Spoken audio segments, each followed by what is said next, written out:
People must have an opportunity to vote into oblivion those who cannot detach themselves from militarism, those who lead us.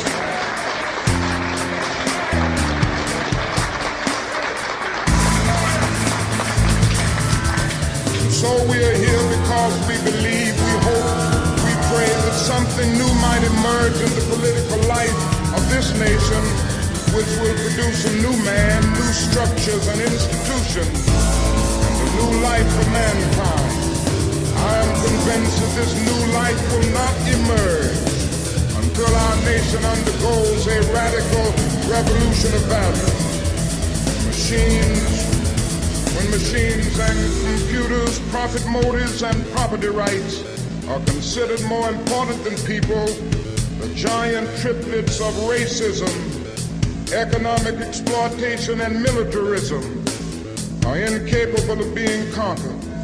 A civilization can flounder as readily in the face of moral bankruptcy as it can through financial bankruptcy. A true revolution of values will soon cause us to question the fairness and justice of many of our past and present policies. We are called to play the Good Samaritans on life's roadside, but that will only be an initial act. One day the whole Jericho road must be transformed so that men and women will not be beaten and robbed as they make their journey through life. True compassion is more than flinging a coin to a beggar. It understands that an edifice which produces beggars needs restructuring.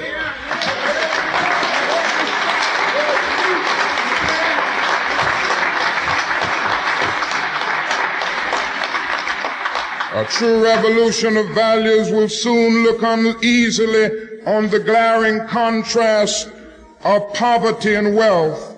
With righteous indignation, it will look at thousands of working people displaced from their jobs with reduced income as a result of automation, while the profits of the employers remain intact, and say this is not just. It will look across the oceans and see individual capitalists of the West investing huge sums of money in Asia and Africa only to take the profits out with no concern for the social betterment of the countries and say this is not just. It will look at our alliance with the landed gentry of Latin America and say this is not just. A true revolution of values will lay hands on the world order and say of war, this way of settling differences is not just. This business of burning human beings with napalm, of filling our nation's homes with orphans and widows, of injecting poisonous drugs of hate into the veins of peoples normally humane, of sending men home from dark and bloody battlefields physically handicapped and psychologically deranged, cannot be reconciled with wisdom, justice, and love.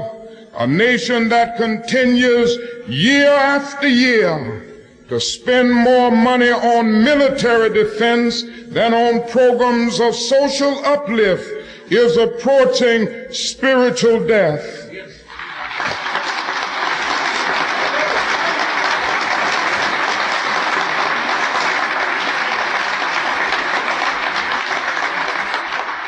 So what we must all see is that these are revolutionary times.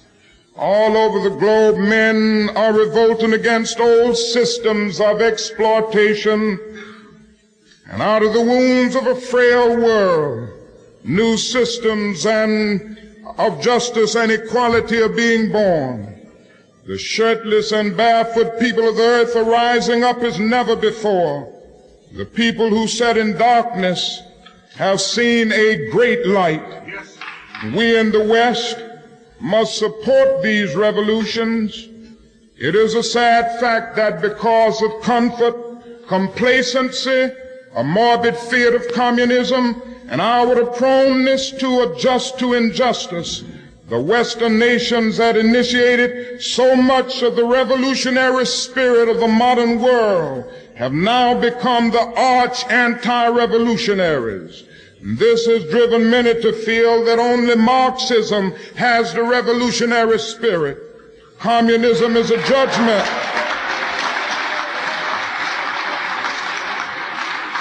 And in a sense, communism is a judgment of our failure to make democracy real and to follow through on the revolutions that we initiated. Our only hope today lies in our ability to recapture the revolutionary spirit and go out into a sometimes hostile world, declaring eternal opposition to poverty, racism, and militarism. With this powerful commitment, we shall boldly challenge the status quo and unjust mores, and thereby speed the day when every valley shall be exalted, and every mountain and hill shall be made low, and the crooked places shall be made straight, and the rough places plain. May I say in conclusion that there is a need now more than ever before for men and women in our nation to be creatively maladjusted. Mr. Davis said,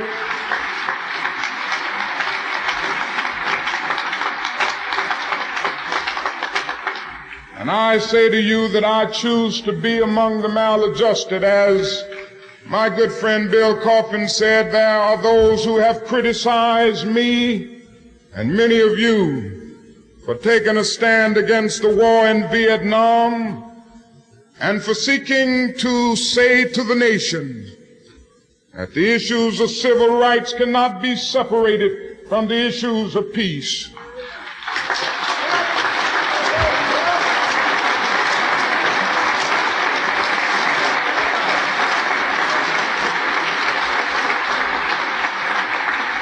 I want to say to you tonight that I intend to keep these issues mixed because they are mixed.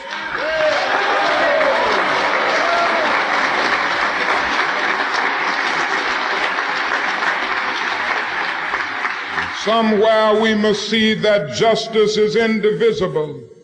Injustice anywhere is a threat to justice everywhere. And I have fought now too long and too hard against segregated public accommodations to end up at this point in my life segregating my moral concern.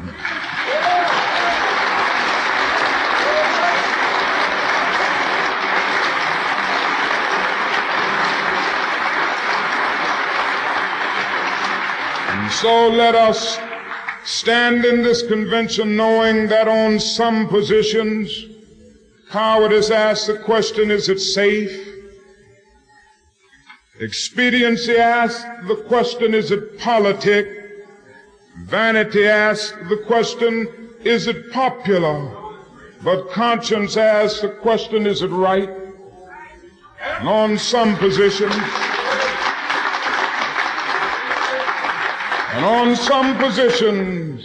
it is necessary for the moral individual to take a stand that is neither safe, nor politic, nor popular, but he must do it because it is right.